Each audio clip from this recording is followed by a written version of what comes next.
অনুরোধ আমি করলেও হুকুমটা কিন্তু স্বয়ং আল্লাহ।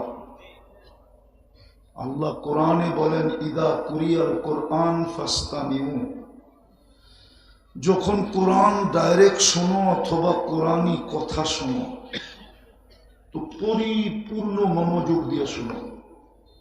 দ্বিতীয় আল্লাহ আদেশ দেন আনসিতু, পরিবেশটাকে বিলকুল নীরব নির্জুম রাখো, তাইলেই কিন্তু পুরস্কারের অধিকারী হব, নাইলে কিন্তু পুরস্কার এই আয়োজন দ্বারা মিলবে না।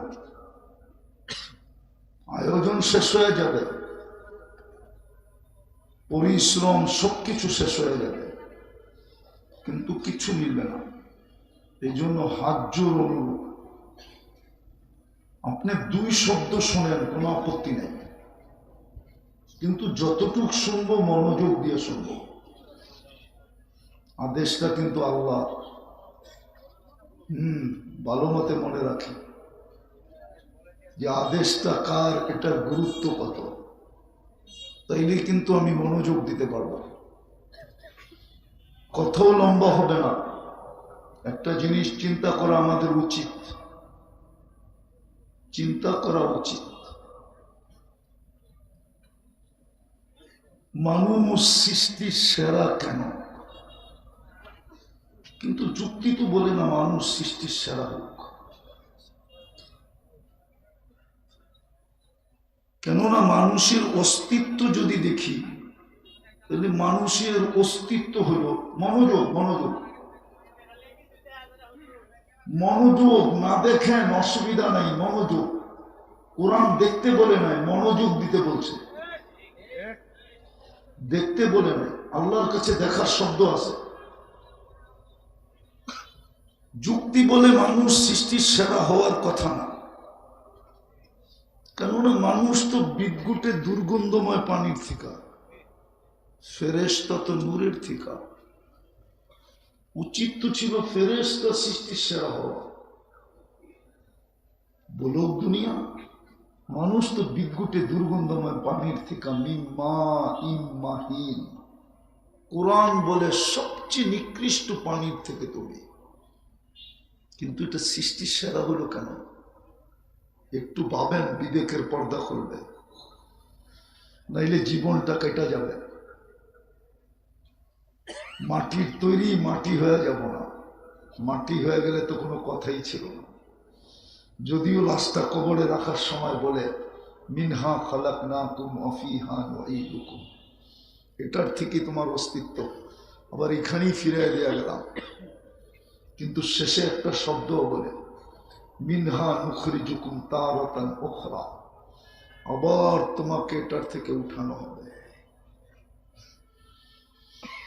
সত্য জীবনটা শেষ হয়ে যাবে যদি আজকের কথাটা ভালো মতে না বুঝতে পারলাম। নাইলে দুনিয়ার মাটি নিয়ে খুশি হয়ে থাকতে হবে। দুনিয়াটা মাটির তৈরি, মাটির কোনো ভ্যালু নেই। যা দুনিয়াতে আছে সব মাটির তৈরি। এই জন্যই তো কিতাবে লেখা আসে আর দুনিয়া সুনিয়া মিনাত তোরা, দুনিয়াটা মাটির থেকে তৈরি। ওমা ফিহা মিনাত তোরা, যা দেখতেছি সব মাটির তৈরি। মাটির পদার্থ, দুনিয়া সব কিছু মাটির থেকে অস্তিত্ব। বিদায় খুব ভালোভাবে বুঝতে হবে মানুষ কেন সৃষ্টির সেরা। অথচ যদি মানুষের জন্ম বৃত্তান্ত দেখি তাইলে তো সৃষ্টির সেরা হওয়ার কথা না। সবচেয়ে নিকৃষ্ট পানির তৈরি, ফেরেশতা তো নূরের তৈরি, জিন তো আগুনের তৈরি, সমগ্র সৃষ্টি তো পিওর পানির তৈরি। অমিনাল মা ইকুল্লু শাইইন হাই, আল্লাহ নিচে বলতেছেন সব আমি পানির থেকে তৈরি করছি, কিন্তু মানুষকে নিকৃষ্ট পানির থেকে তৈরি। এটা এত বড় উৎকৃষ্ট হলো কেন? এটা না বুঝলে কিন্তু কাজ হবে না, বিবেকের পর্দা খুলবে না। ছোট জীবনটা যদিও দামি, অনেক দামি। আল্লাহ কোন সৃষ্টিকে কিনতে চান না, কোরআনে নাই।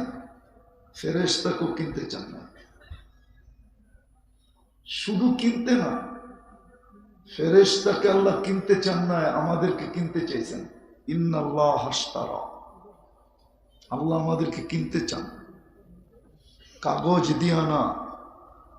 দুনিয়ার মানুষ হীরাও কিনে কাগজ দিয়া। কাগজ, কাগজ চিনেন কি? কারেন্সি, কারেন্সি কাগজের তৈরি। সোনাওয়ালারও সোনা বেচে কাগজের বিনিময়ে। মাঝে মাঝে হাসি লাগে, ও কাগজের বিনিময়ে সোনা বেচে কি করে? হীরাও বেচে কাগজের বিনিময়ে। আল্লাহ বলে তোমাদেরকে কাগজ দিয়ে কিনবো না, জান্নাত দিয়ে কিনবো। চিনেন জান্নাত? না না, কোত্থেকে জান্নাত চিনবে? উত্তরা পাই তো হারায় গেছে। জান্নাত তো চিনি না আমরা। চিনে যুবকরা জান্নাত চিনে? ওরা চিনে গুগল, শুধু ইন্টারনেট চিনে, আর কিচ্ছু চিনে না। জান্নাত চিনে না ওরা। গুগলে সার্চ দিলেও জান্নাত আসবে না। আসবে একটা, যেটা ঢাকা সিলেট হাইওয়েতে বৈরবে একটা হোটেল আছে জান্নাত, ওটা আসবে গুগলে। আসল জান্নাত আসবে না। আসল জান্নাত গুগলের কাছে নাই। কোত্থেকে জান্নাত দিবে, দেখাবে? আর যুবকরা তো জান্নাত চিনে না। ওরা চিনে ইন্টারনেট, ওরা চিনে 14 তারিখ, ওরা চিনে 31st নাইট, ওরা চিনে চ্যাট করা, ওরা চিনে মেসেজ থ্রো করা, ঠিক না? ওরা চিনে মাদক, আর কিচ্ছু চিনে না। জান্নাত চিনে না।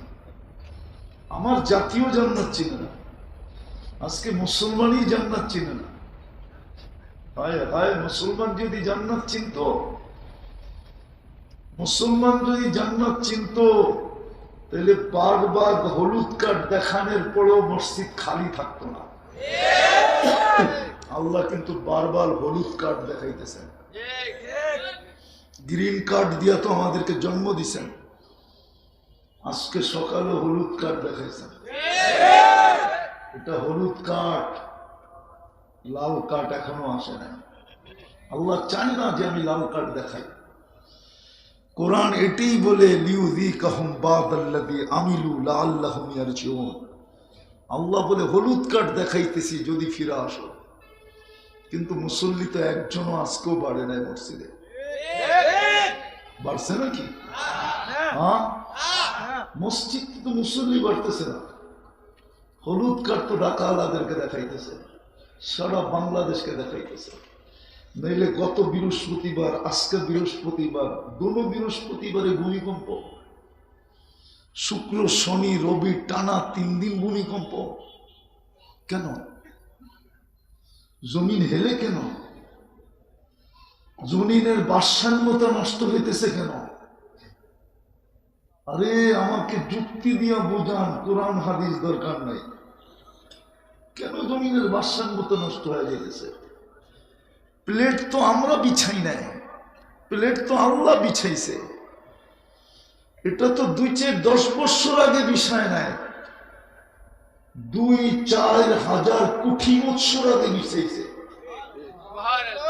কিন্তু এতদিন প্লেট সরল না, এখন সরে কেন?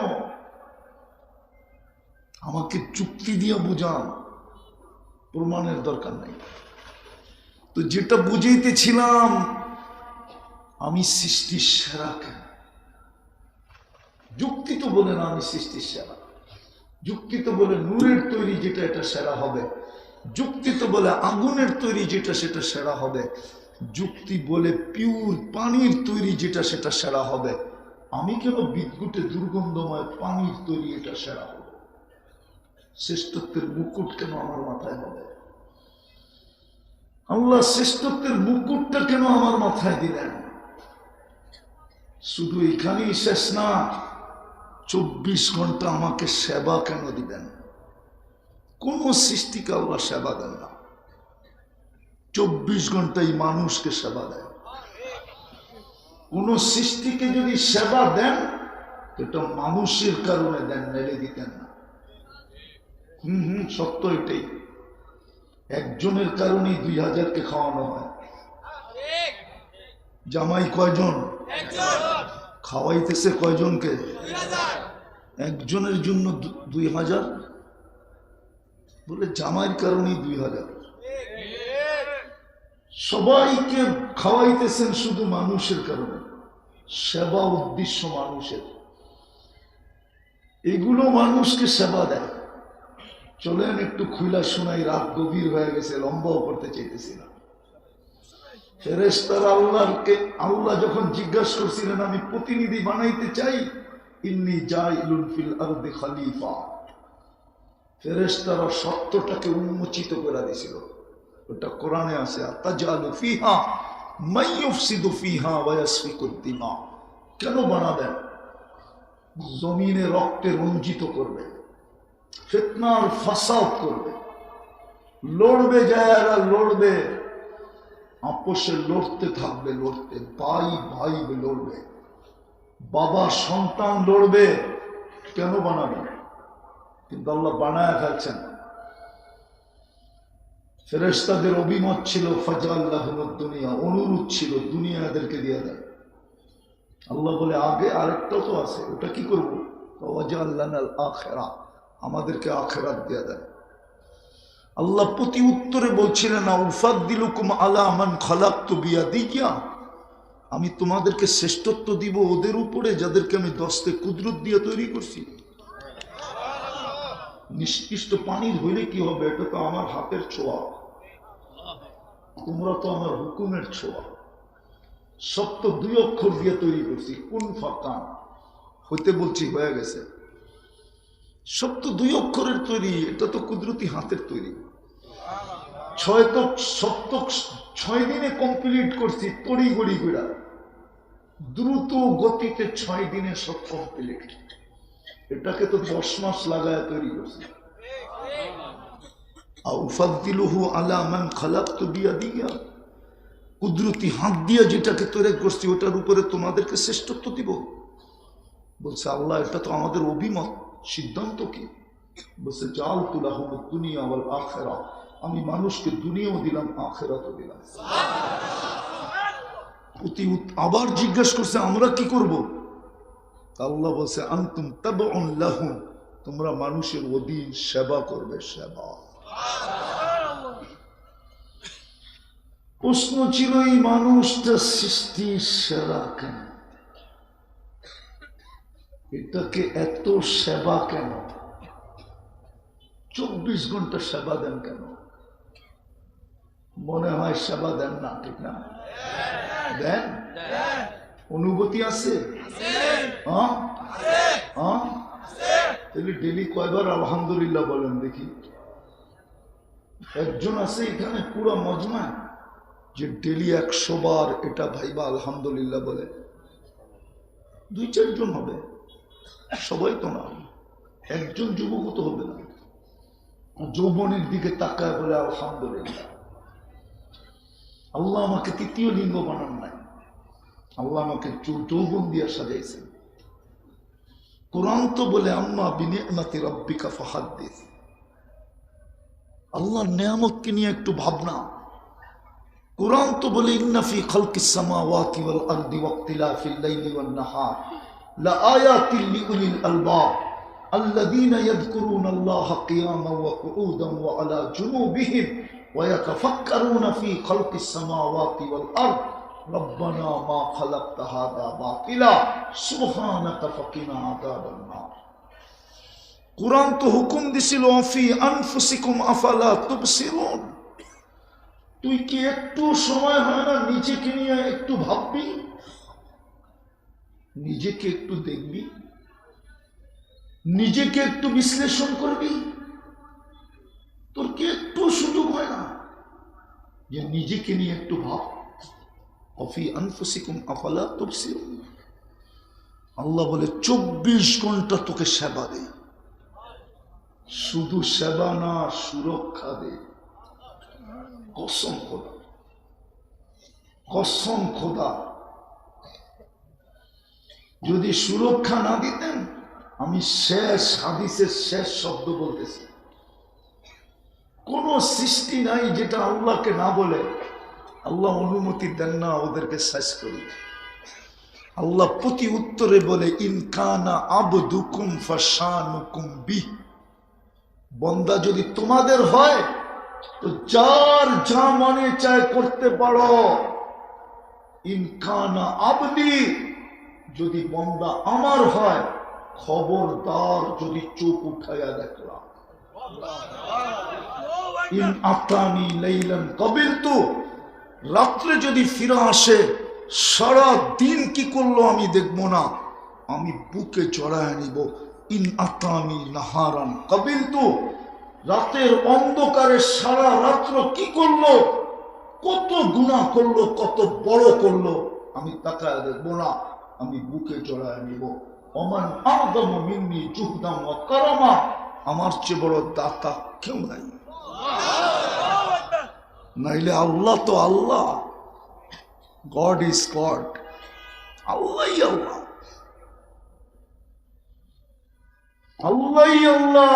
একবারও আলহামদুলিল্লাহ যুবকরা বলে না, যৌবনের দিকে তাকায় যে এই কারণেই তো আমার কাছ থেকে কেউ ফুল চায়, আমি কাউকে ফুল দেই।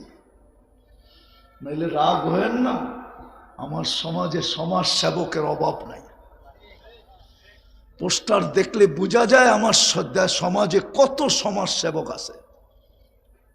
আমি বুঝানোর জন্য বলতেছি, পায়ে হাত রাখি, মিডিয়াওয়ালারা যেন বিকৃত না করে। ইদানিং আমাদের বয়ান খুব এরা ৯-৬ করতেছে, ঠিক না? শুধু ভিউজ পাওয়ার জন্য, বেশি লাইক পাওয়ার জন্য, বুঝানোর জন্য বলতেছি। আমার সমাজে বৃদ্ধাশ্রম আছে আমি মানি, কিন্তু তৃতীয় লিঙ্গের জন্য সারা বাংলাদেশে একটাও আশ্রম নাই। কেউ যদি দেখাইতে পারে চ্যালেঞ্জ ওর সাথে, পারতো 100 জনের জন্য একটা আশ্রম খুলতে, যে 2 বেলা ডাল ভাত খাবি রাস্তায়, তারপরও হাত পাতবি না, বৎসরে 2টা কাপড় পরবি, আর এখানে বসে বসে আল্লাহ আল্লাহ করবি। নাই এরকম বিত্তশালী আমার সমাজে? নাই এরকম সমাজ সেবক? কেউ তো আজ পর্যন্ত তৃতীয় লিঙ্গের জন্য একটা আশ্রম খুললো না। বৃদ্ধাশ্রম তো কতই খুললো, ঠিক না? তো যুবক, তুমি তো আলহামদুলিল্লাহ পড়ো না, তোমাকে তো যৌবন দিয়া সাজাইছে, যার কারণে তুমি ফুল দিতে পারো, নিতে পারো, ঠিক না? না মনে হয় বোঝে নাই, ফিডার খায় তাও করতে বসবো। যৌবন আসে দেখি তোমার দিকে কেউ তাকায়, নাইলে থুতুও দিত না। কিন্তু তুমিও আলহামদুলিল্লাহ বলো না, আমিও বলি না। তো যেটা বুঝাইতেছিলাম, কেন সৃষ্টির সেরা আমি, কেন আমাকে 24 ঘন্টা সেবা, কেন আমার থেকে বিল নেন না? যদি একটার বিল নিতেন, একটার উত্তর আমি চিনি, আমাকে চিনাইতে হবে না। আমি তো এই শহরেই বড় হয়েছি, বিদায় উত্তরা চিনি। ডাঙ্গুটি এই শহরেই খেলছি, মার্বেল এই শহরেই খেলছি, এই শহরে ডাঙ্গুটি খেলি বড় হয়েছি। আমার প্রথম স্কুল হলো খিলগাঁও গভর্নমেন্ট স্কুল। তো এই শহরেই তো বড় হয়েছি, উত্তরা চিনি আমি। যদি একটার বিল নিতেন, একটার, তাহলে উত্তরায় কোনো বিল্ডিং হতো না, বাংলাদেশি হতো না, উত্তরায় করতে সারা দুনিয়াতেই হতো না। যদি অক্সিজেনের বিল নিতেন পানির দামে, 30 টাকা পার লিটার, কিন্তু এই দেশের পত্রিকায় আছে আধা ঘন্টা অক্সিজেন 84,000 টাকা বিল। হাসপাতালের নামও বলতে পারবো, মডার্ন হাসপাতাল। করোনার সময় আধা ঘন্টা অক্সিজেন দিছে, 84,000 টাকা বিল নিছে। এই দেশের প্রথম সারির শিল্পপতি স্বাভাবিক শ্বাসের মূল্য বুঝায় গেছেন। করোনার সময় উনিও ভেন্টিলেটারে চলতেছিলেন। চায়নার টিম নিয়ে আসা হয়েছিল। ডাক্তার কামরায় ঢুকতে দেরি, বলতে দেরি করেন না, আমি সুস্থ হতে চাই না, আমাকে স্বাভাবিক শ্বাস নিতে দাও, এন্টার যমুনা কোম্পানি তোমাদের নামে লেখা দেব। যদি অক্সিজেনের বিল নিতেন তো ডেলি 16,500 টাকা বিল দিতে হতো। এইখানে যারা বসা আছে আমার সামনে, বলেন কয় কোটি টাকা বেতন পান মাসে? কয় লাখ টাকা বেতন পান মাসে? বলেন। এইখানের বাড়িওয়ালাদেরকে জিজ্ঞাসা করতেছি, কয় লাখ টাকা মাসে ভাড়া পান? বলেন।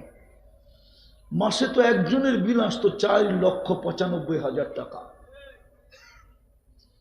যদি দুনিয়ার প্রযুক্তি দিয়া সরকার ভাবছে এই বিদ্যুতের মিটার দেখা দেখি আর ভাল লাগে না, বিল লইয়া সবার বাড়িতে দৌড়াদৌড়ি আর ভাল লাগে না, প্রযুক্তি ফিট করো, কার্ডে টাকা থাকবে, বিদ্যুৎ চলবে, টাকা শেষ, বিদ্যুৎ অফ।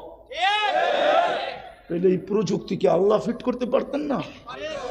যে টাকা থাকবে অক্সিজেন চলবে, টাকা নাই অক্সিজেন বন্ধ, যে যেখানে আসো ওইখানেই চিৎপটম। চিৎপটম বুঝেন? ওইখানেই কাজ। পারতেন না? আসার জন্য না, বাবার জন্য বলতেছি। এটাই তো আল্লাহ ভাবতে বলছে, এটাই তো চিন্তা করতে বলছিল। ফাক্কিরু ফি খালকিল্লাহ, এটাই তো চিৎকার ছিল। এটা নিয়ে ভাব, প্রত্যেক ভাবনায় তোকে 60-70 বছরের সওয়াব দিব। লম্বা করতে চাইতেছি না, গভীর রাত পর্যন্ত লম্বা করা ঠিক না।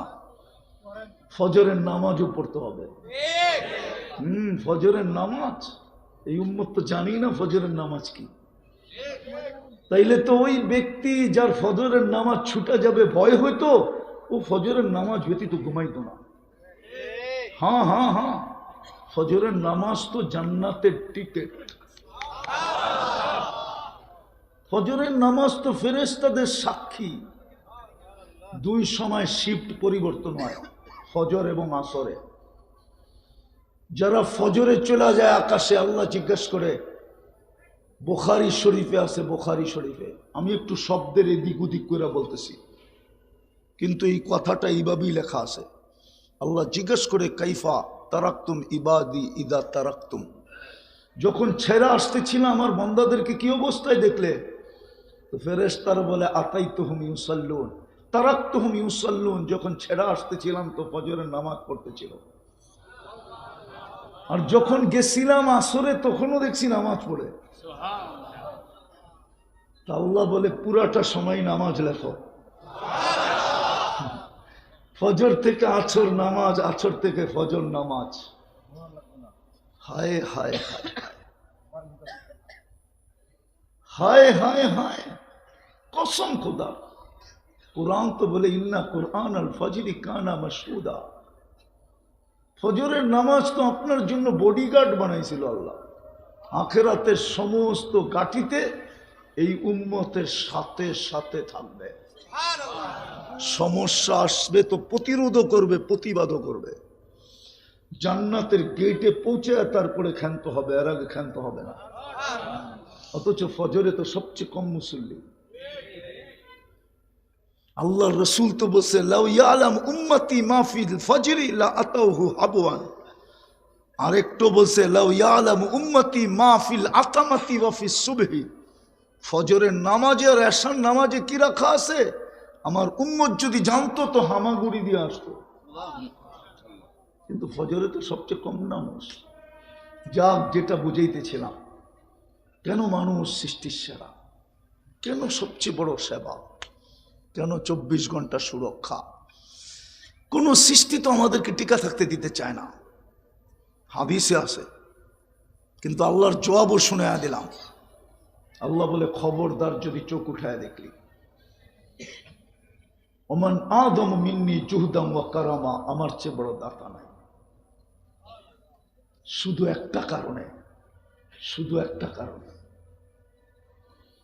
শুধু একটা কারণে এত কিছু। এই উম্মত, এই মানুষকেই জীবনটা গুছায়া যেতে হবে। মানুষের জন্যই প্রতিদান, কোন সৃষ্টির জন্য প্রতিদান নাই। মানুষের জন্যই শাস্তি, কোন সৃষ্টির জন্য শাস্তি নাই। মানুষের জন্যই পুরস্কার, কোন সৃষ্টির জন্য পুরস্কার নাই। এই যে হাফেজ হইতেছে না এখানে, উনি জানে কি পাবে। আল্লাহ কইরা দেখ, আপনারা আমিন বলেন।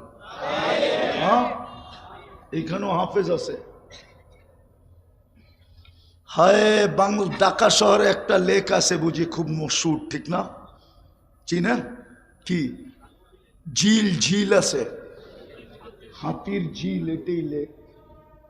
জান্নাতও একটা লেক আছে, ইউকালু লাহু রাইআন। প্রত্যেক হাফেজকে ওইখানে একটা শহর দিবে, মিন মাদিনাতিন মিন মারজান, মারজান পাথর দিয়ে বানায়। লাহু ৭০ আলফা বাবান, ওই শহরে ঢুকতে ৭০,০০০ গেট ক্রস করতে হবে। আলা কুল্লি বাবিন ৭০ আলফা মালাইকাতান, প্রত্যেক গেটে ৭০,০০০ ফেরেশতা থাকবে। সর্বশেষ গেট যখন অতিক্রম করবে ৪৯০ কোটি ফেরেশতা অতিক্রম করবে। আবার প্রত্যেক গেটে ৭০,০০০ ফেরেশতা একে গার্ড অব অনার দিবে, সেলুট দিবে, সেলুট। ৪৯০ কোটি ফেরেশতা সেলুট দিবে। শুধু সেলুট দিবে না, প্রত্যেকে উপটুকুন দিবে এই হাফেজকে, আর স্লোগান দিবে হাদা কেরামাতান লিল কোরআন, এটা কোরআনের সম্মানার্থে তোমাকে দেওয়া হলো। মা বাবা যখন যাবে তো মা বাবাকে দিবে, নিকটতম আত্মীয় স্বজন যখন যাবে তাদেরকে দিবে। হাফেজের জন্য গিফট, এটা গিফট। কিন্তু আমার জাতি তো হাফেজ হবে দূরের কথা, বয়স্ক কোরআন শিখবে তো দূরের কথা। এখানে মানুষ আছে কবে কোরআন ছুঁয়া দেখছে বলতে পারবে না, নাই? যুবক আছে কবে কোরআন ছুঁয়া দেখছে বলতে পারবে না। চুমা দেওয়া বাদ দিলাম, চুমা দেওয়া, ওরা তো ডেলি 50 বার চুমা দেয়, মোবাইলে টাচ করে চুমা দেয়, জিগান। কিন্তু কোরআন তো সারা বছরে একবার চুমা দেয় না। এই হাসপাতালে তো ঘন্টার পর ঘন্টা সকালে এসে বসে থাকে, কিন্তু কেউ তো কোরআনটাকে বুকে নিয়ে চাইপা এই কথা বলে না যে মালিক কোরআনে তো শেফা রাখা আছে, তোর কোরআন শেফা দিয়ে কি করবে? এটা তো তোর কালাম, এর তো শেফার প্রয়োজন নাই, তোর কালামের আবার শেফার কি প্রয়োজন? শেফা তো আমার জন্যই দেওয়া হয়েছে, কোরআনের ভিতর থেকে আমার ভিতরে ঢুকায়া দেয়। একজনও তো নাই যে কোরআনটাকে বুকে চাইপা নিয়ে এই কথা বলে। বলবেন একদিনে না হইতো 10 দিনে তো হইতো, 10 দিনে না হইতো 100 দিনে তো হইতো। হ্যাঁ, এই জন্যই তো কবি লেখছেন পুকার কে তো দেখ জবাব না তো ফির कहना। কোরআনও তো বলে উদুনি আস্তাজিব লাকুম, ডাইকা তো দেখ, সারা যদি না দেই তারপরে বলিস। কোরআনটাকে তো বুকে নিয়ে চাইপা কেউ বলে না, চুমা তো দেয় না, ছুঁয়া তো দেখে না। আধ্যাত্মিক শক্তি আমার কাছে নাই, জানি না দিবে কি দিবে না। যদি দিত তাহলে আমি আমার সমাজের কলি দিয়ে হাঁটতাম, আর লাউড স্পিকার লাগায় লাগায় মাউথ লাগায় শোনায় দিতাম কোরআনের ফরিয়াদ, কোরআনের চিৎকার, কোরআনের বদদোয়া। মালিক এদেরকে কেন কোরআন দিছিস? তোর কালাম, কোরআন তো আল্লাহর কালাম। কার কালাম? কার কালাম? কোরআন তো আমাকে বলে মুসা আলাইহিস সালাম কথা বললে কি হবে, উম্মতে মুহাম্মাদি তোকে তো আমি দিয়া দিলাম, আমি কথা বলবো। মুসা আলাইহিস সালাম আমার সাথে কতক্ষণ কথা বলতো? তুই তো পড়তে থাকবি, আমি বলতে থাকবো। 24 ঘন্টা পর আমি 24 ঘন্টা কথা বলতে থাকবো, সারা মাস পর আমি সারা মাস বলতে থাকবো, সারা বৎসর পর আমি সারা বৎসর বলতে থাকবো। তুই ক্লান্ত হবি পড়তে পড়তে, আমি কথা বলতে বলতে ক্লান্ত হব না। নামাজ তো